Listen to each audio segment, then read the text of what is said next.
We've all had butterflies in our stomach before a big test, or that little knot of worry before a job interview. But when does simple worry turn into a real problem?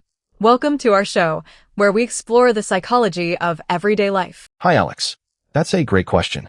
And that's exactly our goal for today's episode. To learn the difference between a normal, occasional worry and an anxiety that settles in and starts to disrupt our lives. Exactly. Because worrying isn't always a bad thing. Basically, fear or worry is a useful mechanism. It can help us prepare. It can motivate us to face a big decision or a challenge. That's right. It's like the stage fright that pushes an actor to give their best performance. The problem is when that mechanism goes into overdrive. When the worry becomes very intense, almost constant, and above all, hard to control. Yes, and when it seems completely out of proportion with the real situation. You start to feel this constant sense of unease, even when everything is objectively fine. And this anxiety can latch onto many things. Work, our financial situation, our health or the health of our loved ones, the future in general. And let's not forget the physical signs. Many people don't connect the dots, but muscle tension, chronic fatigue, a racing heart, headaches, or trouble sleeping are often signs. That's a very important point. And we need to be crystal clear about this. Our show offers some food for thought, but it absolutely cannot provide a diagnosis. That's the role of a professional who will assess the real impact of the symptoms. Exactly. So, here's a little activity you can try. It helps you sort things out for yourself. It's a simple trick, but it works really well. Oh, I know this one. The paper activity. You pick just one of your worries. Then, on a piece of paper, you make 2 columns. One for things you know are true, and one for things you're just imagining. You can even add a third column, things you can do today. Not tomorrow, not next week. Today.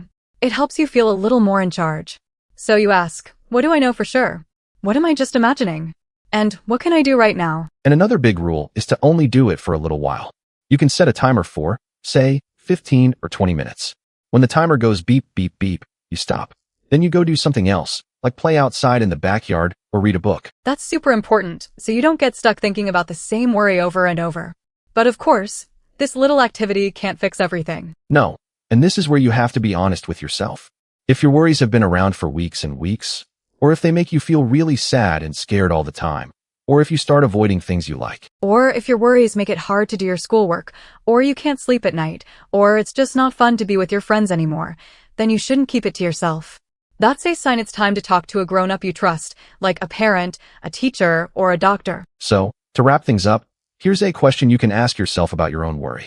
What part of this worry is a real fact? And what part is just a what if, a fear of something that might happen? So, to sum it all up, there are 2 key ideas to remember. The first one is a simple tool. It's about learning to sort out facts from assumptions and from possible actions. This helps to quiet your mind. It's a great first step to feel in control again. And the second idea is the most important one. It's knowing when a situation feels overwhelming and your worries start to get in the way. When that happens, the best thing to do is ask a grown-up or a professional for help. That's a sign of strength, not weakness. Thanks for listening. And that's all for this episode. We really hope you found it helpful. To make sure you don't miss our next one, remember to subscribe wherever you listen to your podcasts. See you soon.